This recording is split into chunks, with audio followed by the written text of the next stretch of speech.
안녕하세요. 로고스의 나정 변호사입니다. 오늘은 교원의 이제 보직에 관한 처분에 대한 판결을 소개해 드리도록 하겠습니다. 학교에 이제 담임 교사로 이제 보직을 배정을 했다가 이에 대해서 다시 담임 교사에서 배제하는 그런 처분이 이루어진 사안이었습니다.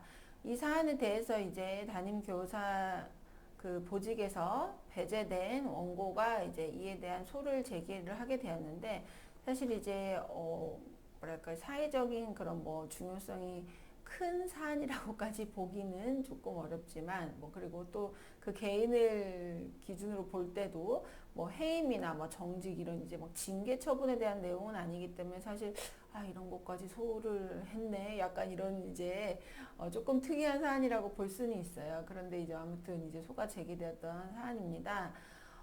그런데 이제 담임 교사에서 이제 배제가 된 원고는 이 배제한 처분이 부당하다라는 이유로 소를 제기하게 되었는데, 이와 관련해서 좀 여러 가지 법률적인 쟁점들이 있었습니다.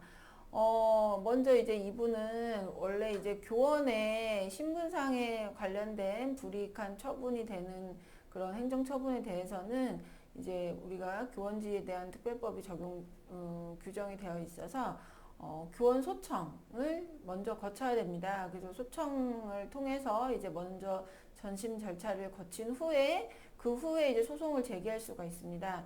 그런데 이분께서는 소청을 이제 하지 않으셨어요. 왜 하지 않았느냐? 이제 소청을 안 하고 뭐를 했냐면 충청북도 교육청 교육공무원의 고충심사위원회에 고충심사 청구를 했다. 그런데 이제 거기서 청구를 인용을 안 했다. 그러니까 어떻게 했느냐? 그 다음에 이제 고충심사위원회에 재심을 청구하고, 그 재심이 또 불인용되니까 그로부터 이제 90일 내에, 행정소송 90일 이내에 해야 되거든요. 그래서 그로부터 90일 이내에 이제 행정소송을 제기를 한 거예요. 그러면서 이 보직 처분에 대해서 이제 다투는 소를 제기했습니다.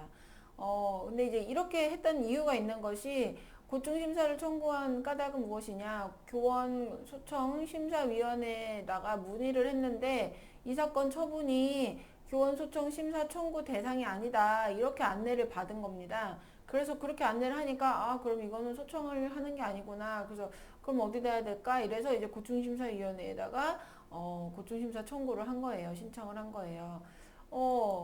그리고 이제 그 다음에 이런 학교 내부 보직과 관련된 인사처분의 경우에 처분청이나 그 처분을 받는 상대방 모두 사실 그 처분을 인식을 못하는 경우가 많고, 처분성을 인식 못하는 경우가 많고, 상대방인 교원에 대해서 불복절차 안내도 사실 거의 되지 않는 경우가 대부분입니다. 그러니까 학교 안에서 담임으로 보직을 했다가 다시 그 보직에서 배제하는 처분을 할 때 학교장님이 이에 대해서는 교원 소청 심사를 청구할 수 있네, 그렇게 하도록 하세요, 불복을 하실 거면, 이런 내용을 안내하지 않겠죠. 네. 실제로 안내가 거의 되지 않습니다. 그렇기 때문에 선생님들도 이거를 인식을 못 하시는 경우들이 많고, 이게 불이익한 처분이 될 수 있다는 거에 대해서 학교 측에서도 마찬가지인 경우들이 많은 겁니다. 그래서 이게 교원 소청으로 먼저 전심 절차를 거쳐야 된다는 거에 대해서 이 교원께서는 인식을 못 하시고 계셨던 거예요. 그리고 심지어 교원 소청 심사 청구 대상인지 여부가 이제 명백하지 않아서 그런 것도 있고, 심지어 그 교원 소청 심사위원회에서도 안내를, 이거는 소청 심사 대신 고충 심사를 하세요, 선고하세요, 이렇게 안내를 한 겁니다. 정작 교원 소청 심사위원회에서까지 이렇게 안내를 했으니 이 선생님이 교원 소청 심사를 청구할 것을 기대하기가 사실 굉장히 어렵죠. 사실상 불가능한 겁니다.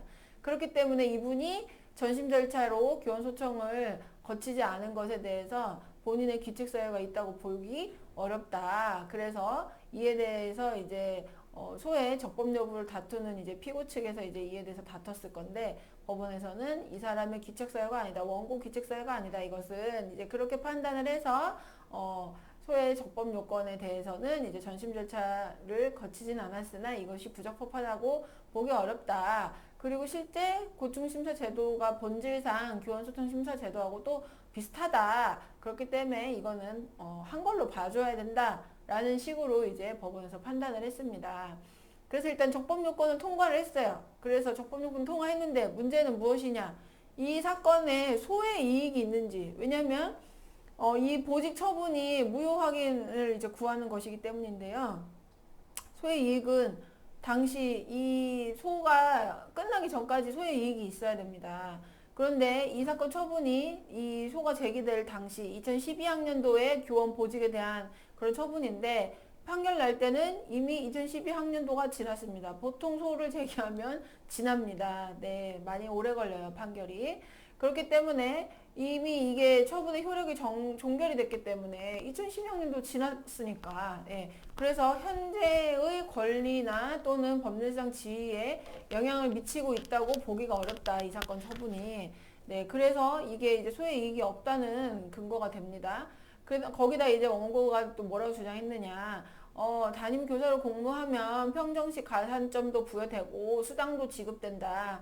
그렇게 이제 주장을 하면서 이게 소의 이익이 있다고 주장을 했는데, 그렇다고 하더라도 이 사건 교원 보직에서 배제하는 처분이 취소된다고 하더라도 소급해서 평정 가산점이 부여된다거나 수당이 다시 지급되는 것도 아니다. 그렇기 때문에 결과적으로는 법률상 이익이 없다라고 네, 법원에서 판단을 할 수밖에 없었던 사안입니다.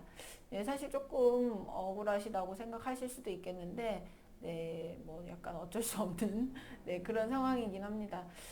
그래서 이 사건에서 사실 중요한 거는 이제 다른 분들께 의미가 될 수 있는 부분은 이런 부분이죠. 네, 전심 절차를 거치지 않았을 때에도 그 사람의 규책 사유가 없다면, 네, 이것은 소의 적법 요건을 갖춘 것으로 그렇게 법원에서도 보게 된다, 봐주게 된다. 라는 부분이 사실은 중요하고요. 예, 무효확인, 이런 처분의 무효확인을 구하는 경우에는 소액이 굉장히 중요하기 때문에, 이제 경우에 따라서 이게 소를 제기하는 게 실익이 없는 경우들도 생길 수도 있고, 또 어떤 경우는, 이제 뭐 집행정지 등을 통해서 이제 효력정지 등을 통해서, 일단 보류시켜 놓은 다음에 이제 확인을 구해서 이제 소의 이익을 인정받을 수 있는 경우들도 있습니다. 그거는 구체적인 상황에 따라 다르기 때문에 뭐 일률적으로 말씀드리기는 조금 어렵습니다. 네, 오늘 판결은 여기까지 소개해 드렸습니다. 감사합니다.